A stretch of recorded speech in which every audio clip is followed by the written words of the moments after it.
Hello students, मैं नविता आप सभी का स्वागत करती हूँ मेरे यूट्यूब चैनल पर।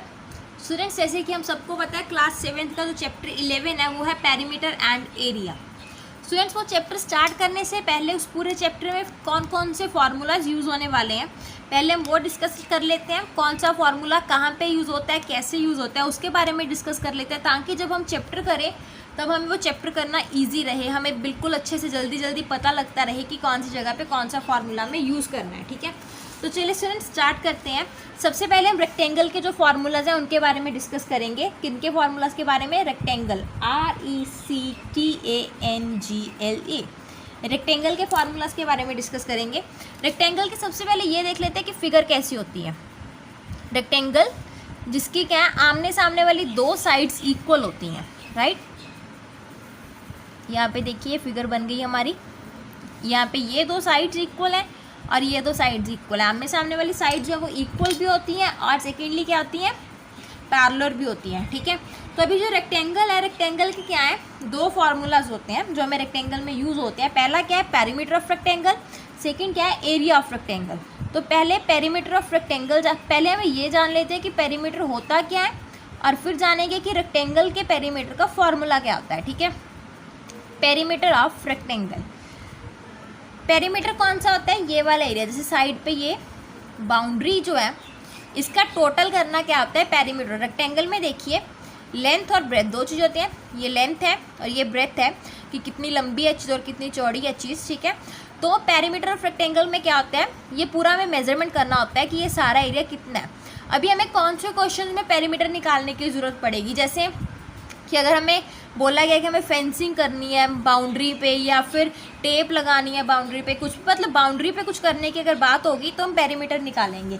तो अभी पेरीमीटर देखिए, यहाँ पे दो लेंथ्स हैं, दो ब्रेथ्स हैं, तो इसका मतलब पेरीमीटर ऑफ रेक्टेंगल का फॉर्मूला क्या होगा, 2 × L + B, कि लेंथ और ब्रेथ को प्लस करें और प्लस करने के बाद उसे 2 के साथ मल्टीप्लाई कर दें तो हमारा क्या निकल जाएगा, पेरीमीटर ऑफ रेक्टेंगल। उसके बाद क्या होता है, एरिया ऑफ रेक्टेंगल।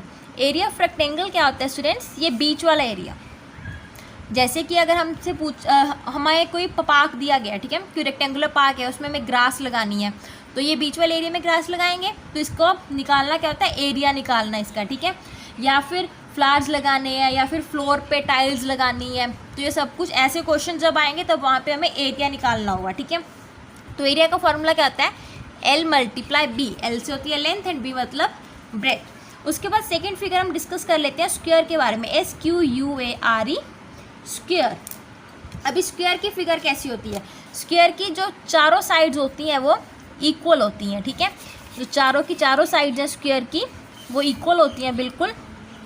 ये देखिए ऐसे फिगर बना लेते हैं, थोड़ी टेढ़ी बन गई, आप सीधी बनाना। ठीक है, कि स्क्वायर की सारी साइड जो है वो इक्वल होती है। अभी स्क्वायर में भी दोनों वैसी ही चीज़ें होंगी, एक तो पेरीमीटर होगा स्क्वायर का और दूसरा क्या होगा, एरिया।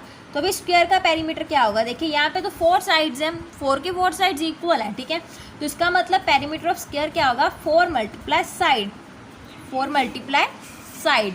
और वैसे ही एरिया, तो और फॉर्मूला लगने की बात सेम है जैसे ऊपर था कि फेंसिंग होगी या फिर टेप लगानी है, कुछ भी जैसे रेक्टेंगल में था वैसे स्क्वायर में होगा, बस फर्क सिर्फ कितना पड़ा है, रेक्टेंगल में साइड डिफरेंट होती हैं और स्क्वायर में सेम होती है, इसलिए फार्मूलाज चेंज हो गए। ठीक है, तो एरिया ऑफ स्क्वायर क्या होगा, साइड × साइड, जितने हमें साइड दी हुई है उसे 2 बार मल्टीप्लाई कर दीजिए तो हमारा क्या निकल जाएगा, area of square. Okay students, उसके बाद हमारा जो नेक्स्ट है वो क्या है, पैरेललोग्राम,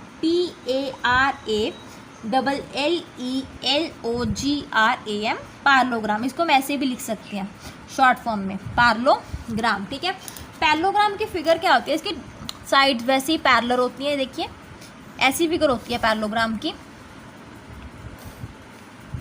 और पैरेललोग्राम में एक तो ये फिगर हो गई, ठीक है, दूसरा जो ये यहाँ पे ये है, ये क्या होती है, इसकी हाइट होती है और ये जो नीचे वाला है इसका क्या होता है, बेस। अभी ये जो 90 डिग्री का एंगल है हाइट पे, ये कहीं पे भी बन सकता है, देखिए यहाँ पे भी, यहाँ से इस साइड पे भी बन सकता है। ठीक है, तो यहाँ पे ऐसे बन सकती हैं ये। और जो पैरेललोग्राम है, पैरेललोग्राम का हमें क्या निकालना होता है, एरिया। तो एरिया ऑफ पैरेललोग्राम क्या होता है, area of parallelogram is equal to base × height. जैसे कि मैंने आपको बताया ये बेस और ये हाइट है, अगर हम बेस और हाइट को मल्टीप्लाई करेंगे तो क्या निकल जाएगा, एरिया ऑफ पैरेललोग्राम। नेक्स्ट क्या है, area of triangle. Triangle figure के बारे में डिस्कस करेंगे। एरिया ऑफ ट्राइंगल बताना है हमने कि एरिया ऑफ ट्राइंगल क्या होता है। एरिया ऑफ ट्राइंगल भी बिल्कुल सिंपल सा, ये देखिए वैसे ही ट्राइंगल बना लेते हैं। देखिए ये होती है ट्राइंगल फिगर, ठीक है। इसके बीच में जो ये वाली साइड होती है, ये हमारी होती है हाइट और ये होता है उसका बेस। और एरिया ऑफ ट्राइंगल क्या होता है, 1/2 मल्टीप्लाई बेस मल्टीप्लाई हाइट, ठीक है। 1/2 मल्टीप्लाई बेस मल्टीप्लाई हाइट, ये हमारा क्या होता है, area of triangle. Okay students, इसके बाद हमारी जो नेक्स्ट फिगर है वो क्या है, सर्कल, SIRCLE, सर्कल। अभी सर्कल की फिगर कैसी होती है, बिल्कुल एक राउंड शेप, राइट। कंपास नहीं है मेरे पास, सिंपली जैसे बनता है वैसे ही बना लेते हैं। ये बन गया सर्कल, आप अच्छे से बनाना सर्कल, ठीक है। और ये सर्कल का मान लीजिए सेंटर पॉइंट है, और ये सेंटर पॉइंट से जो ये वाली लाइन, ये इतना सा, ये होता है रेडियस। अगर हम इसको पूरा खींच लें तो पूरा क्या बन जाएगा, डायामीटर। ये इतना सा रेडियस है, अगर पूरा खींच लें पूरा क्या बन जाएगा, डायामीटर। अभी कई क्वेश्चंस में हमें क्या होगा कि डायामीटर दिया हुआ है, अगर डायामीटर दिया हुआ है कि डायामीटर मान लीजिए हमें कुछ दिया है, तो रेडियस किसकी, डायामीटर दिया हुआ है तो मतलब डायामीटर और रेडियस में रिलेशन क्या है, जो डायामीटर है वो रेडियस का डबल होता है, मतलब 2 रेडियस। डायामीटर जो है वो रेडियस का डबल होता है। और अगर किसी क्वेश्चन में हमें ये है कि हमें रेडियस डायामीटर दिया हुआ है और हमें रेडियस निकालना है, तो हम क्या करेंगे, उसको 2 के साथ डिवाइड कर देंगे, ठीक है। जितना हमें डायामीटर दिया हुआ है उसको क्या करेंगे, 2 के साथ डिवाइड कर देंगे। एक तो ये चीज़ हो गई। सेकेंडली क्या होता है, circumference of circle, circumference of circle. अभी सरकमफ्रेंस ऑफ सर्कल है वो क्या है और उसका फार्मूला क्या होता है। वैसी चीज़ जैसे रेक्टेंगल और स्क्वायर में पेरीमीटर होता था, वैसे ही जो सर्कल है उसमें सरकमफ्रेंस होता है कि ये सर्कल है, इसकी बाउंड्री है, और इसकी बाउंड्री पर अगर कोई भी काम होने की बात हो रही है तो उसके लिए हम क्या निकालेंगे, सरकमफ्रेंस निकालेंगे। और सरकमफ्रेंस का फॉर्मूला क्या होता है, 2πr। और 2πr में पाई की वैल्यू कितनी होती है, 2πr में पाई की वैल्यू 22/7, कि हमें पाई की जगह पे क्या पुट करना होता है, 22/7, या फिर एक और वैल्यू होती है वो क्या होती है, 3.14। दो वैल्यूज़ होती हैं, एक तो 22/7, दूसरी क्या होती है 3.14। जब हम क्वेश्चन सॉल्व करेंगे, क्वेश्चन में पाई की वैल्यू पे या तो हम 22/7 पुट करेंगे या फिर 3.14 पुट करेंगे। कई बार हमें वैल्यू गिवन भी होती है कि हमें पाई की ये वाली वैल्यू लेके क्वेश्चन को सॉल्व करना है, ठीक है। ये तो क्या सरकमफ्रेंस ऑफ सर्कल, एक क्या होगा, एरिया ऑफ सर्कल। डिफरेंस दोनों में सेम ही है, जैसे कि हमने रेक्टेंगल और स्क्वायर में डिस्कस किया था कि अगर बाउंड्री पे कुछ करने की बात हो रही है तो हम सर्कमफ्रेंस निकालेंगे, अगर बीच में कुछ करना है तो एरिया। एरिया ऑफ सर्कल का फॉर्मूला क्या होता है, πr²। अभी यहाँ पे ये जो हमने 2 डाला, इस 2 का मतलब क्या है कि हमें रेडियस को 2 बार लिखना है, ठीक है। जब हम क्वेश्चन सॉल्व करेंगे, पाई की वैल्यू पुट करने के बाद जितना हमें रेडियस दिया हुआ है, रेडियस को हम कितनी बार लिखेंगे, 2 टाइम्स लिखेंगे, ठीक है। तो स्टूडेंट्स ये थे आपके फॉर्मूलाज जो आपके क्लास 7 के चैप्टर 11 पेरीमीटर एंड एरिया में यूज़ होने वाले हैं। एक और बात बिल्कुल ध्यान देने वाली क्या है कि जब भी हम किसी भी क्वेश्चन का एरिया निकालेंगे तो एरिया निकालने पर लास्ट में हमें सेंटीमीटर स्क्वायर, अगर हमें सेंटीमीटर दिया हुआ है तो सेंटीमीटर स्क्वायर डालेंगे, मतलब यूनिट यूज़ फॉर एरिया, कि अगर हमने एरिया निकालना है तो कौन सी यूनिट्स यूज़ होते हैं, जैसे सेंटीमीटर स्क्वायर, ऐसे ऊपर 2 वाली, ठीक है, मीटर स्क्वायर, मिलीमीटर स्क्वायर, ऐसे, ठीक है, के ऊपर 2 डलता है, किलोमीटर स्क्वायर।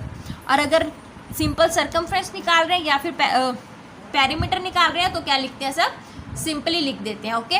तो स्टूडेंट्स इसके साथ ही आपके जो चैप्टर 7 क्लास 7 के चैप्टर 11 में फार्मूलाज यूज़ होने वाले हैं वो कंप्लीट होते हैं। होप आपको समझ आ गए होंगे, पर अगर फिर भी कहीं पे कोई भी डाउट रह गया तो आप मुझे कमेंट करके पूछ सकते हैं, मैं आपकी हेल्प करने की पूरी कोशिश करूँगी। Thank you students. Thanks for watching my video. अगर आपको मेरी वीडियो अच्छी लगी तो प्लीज़ सब्सक्राइब बटन दबाएं और मेरी वीडियो को लाइक एंड शेयर करना ना भूलें। Thank you.